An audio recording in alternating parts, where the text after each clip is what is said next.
criminals who have murdered many people, committed many crimes, and created nightmares for other families and people, ultimately deserve to be put away. Facing their last moments on earth, some inmates had some original last words. Here's what some said.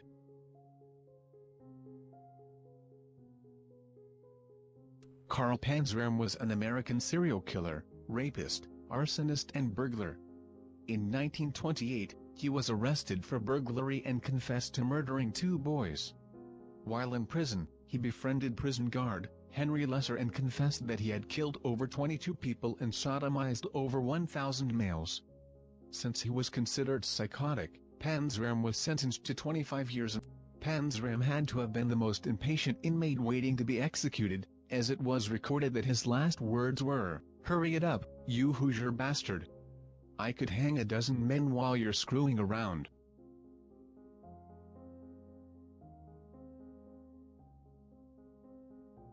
Eileen Wuornos was a former prostitute, turned serial killer. Her killing spree from 1989 to 1990, ended the lives of 7 men. Her entire life story, and the subsequent ending by execution, were depicted in the film Monster, starring Charlize Theron. Her motive behind the murders was self-defense. She claimed that each man either raped or attempted to rape her during their encounters, and she was only acting in self-defense. She was convicted for murder, and was executed by lethal injection in 2002. Her final word shows she was missing something. "I'd just like to say I'm sailing with the rock and I'll be back like Independence Day with Jesus, June 6th, like the movie, Big Mothership and all. I'll be back." Vincent Gutierrez was executed by lethal injection in 2007 for the carjacking murder of a 40-year-old man in Huntsville, Texas. Supposedly, Gutierrez suffered from bipolar disorder and left the world with a very lengthy goodbye. I would like to tell everybody that I'm sorry about the situation that happened. My bad. Everybody is here because of what happened. I'd like to thank everybody that's been here through the years. The little kids overseas, they really changed me. Sister Doris, Mom, brothers, sister, Dad. I love y'all. My brother wears my stunt double when you need one. My Lord is my life and Savior, nothing shall I fear. James Jackson's heavy drug use and inability to hold a job produced problems in his family life and marriage. On April 8, 1997, Jackson asked his daughter how she felt about her mother's plans to divorce him. After she expressed ambivalence, Jackson strangled her with his hands. About 30 minutes later, his other daughter came home from college. Jackson asked her the same question. Unaware that Jackson had just killed her sister, she answered that she loved him and wanted to remain in his life. As she attempted to hug him, he strangled her. Jackson then put the 2 women in their beds. Later, his wife called and asked for a ride home from work. Jackson picked her up and brought her back to the apartment, and said that the girls were sleeping. After his wife rejected his attempts to reconcile their problems, he strangled her. Before leaving the apartment, Jackson left behind a note reading, "I love Sharon, Sonny, Erica. I could not take care of my family. I don't have a job.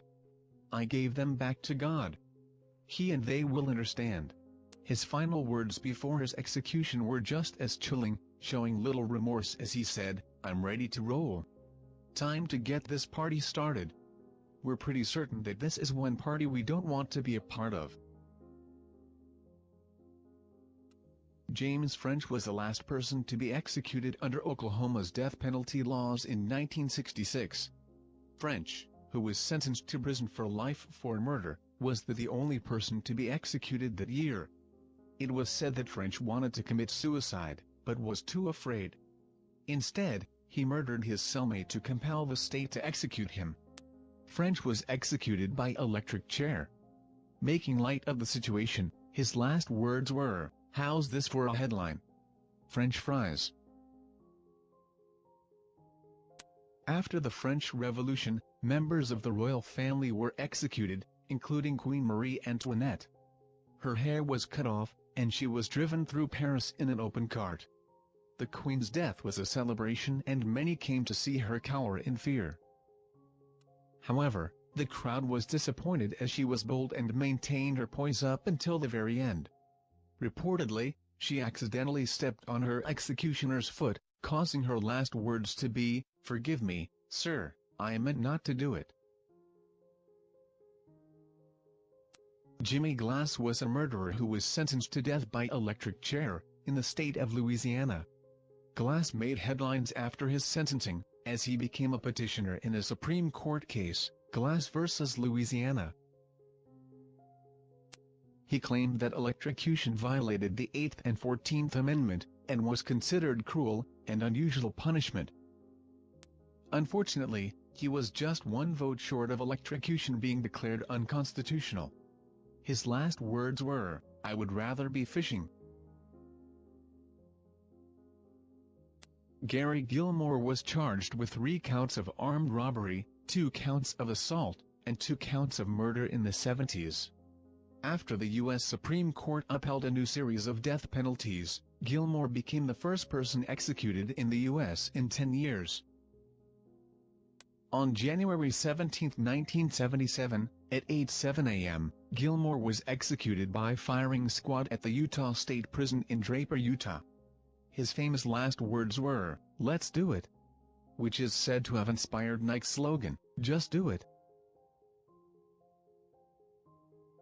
Edward Ellis, a maintenance worker at an apartment complex, was convicted of strangling resident, Bertie Elizabeth Eakins, 74, and leaving the body in her bathtub, on February 27, 1983.